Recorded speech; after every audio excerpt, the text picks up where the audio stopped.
Good morning to all of you. आज की इस वीडियो में हम पढ़ते हैं सिंधु सभ्यता।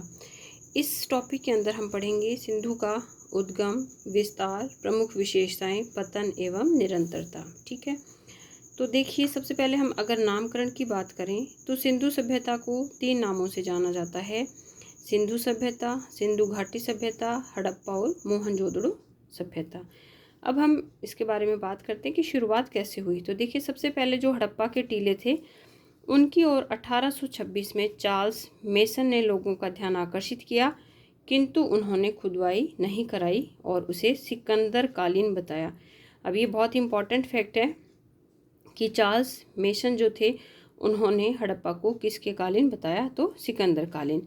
1856 में बर्टन बंधुओं जॉन बर्टन और विलियम बर्टन ने हड़प्पा के टीलों से प्राप्त हुई ईंटों का प्रयोग करके लाहौर से कराची तक रेलवे लाइन बिछाने का कार्य किया।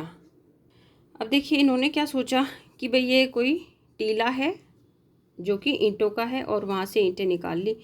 फिर क्या होता है, 1853 से 1856 तक कनिंघम ने हड़प्पा के टीलों का सर्वेक्षण किया और सर्वप्रथम इस सभ्यता का उत्खनन हड़प्पा नामक स्थान पर किया 1921 में, जो कि राय बहादुर दयाराम साहनी के निर्देशन में किया गया।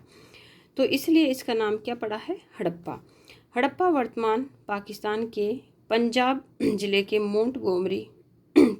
मोंटगोमरी जिले के रावी नदी के तट पर स्थित है और इसी श्रृंखला में 1922 में राखलदास बैनर्जी के नेतृत्व में मोहनजोदड़ो का उत्खनन शुरू हुआ। तो देखिए सबसे पहले 21 में हड़प्पा में इसका उत्खनन हुआ, तो इसलिए उसे क्या कहा गया है, हड़प्पा। और फिर उसके बाद में मोहनजोदड़ो जो कि एक सबसे बड़ा नगर था, इसलिए सभ्यता को मोहनजोदड़ो के नाम से भी जाना जाता है। अब मैं आपको इसका एक मैप दिखाती हूँ तो आपको वस्तु स्थिति और क्लियर हो जाएगी।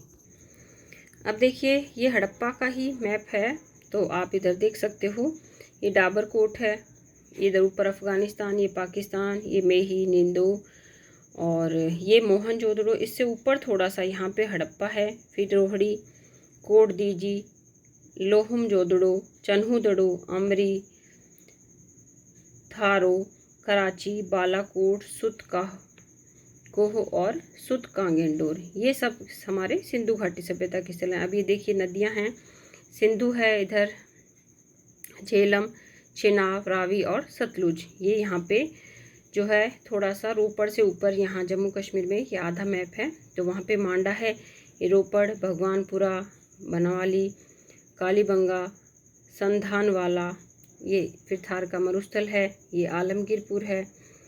और इधर अगर हम गुजरात में जाते हैं तो यहाँ धोलावीरा है, ये देसलपुर, सुरकोटड़ा, रंगपुर, रोजदी और ये लोथल और ये भगतराव, ये नर्मदा और ताप्ती नदियाँ हैं।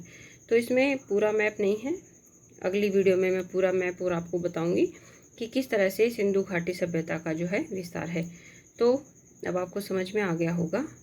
मोहनजोदड़ो में उत्खनन होने के बाद में भारतीय पुरातत्वविदों ने नियमित रूप से सिंधु घाटी के स्थलों का उत्खनन किया, क्योंकि उन्हें लगा कि शायद कोई सभ्यता है या कोई लोग पहले रहते होंगे, तो उन्होंने कंटिन्यू जो है उस पर काम करना शुरू किया और वर्तमान में इस सभ्यता से लगभग 350 से भी अधिक स्थल जो है वो प्रकाश में आ चुके हैं। अब इनकी संख्या और बढ़ चुकी है और विभाजन से पूर्व उत्खनित जितने भी क्षेत्र थे वो विभाजन के बाद जो है वो पाकिस्तान में चले गए।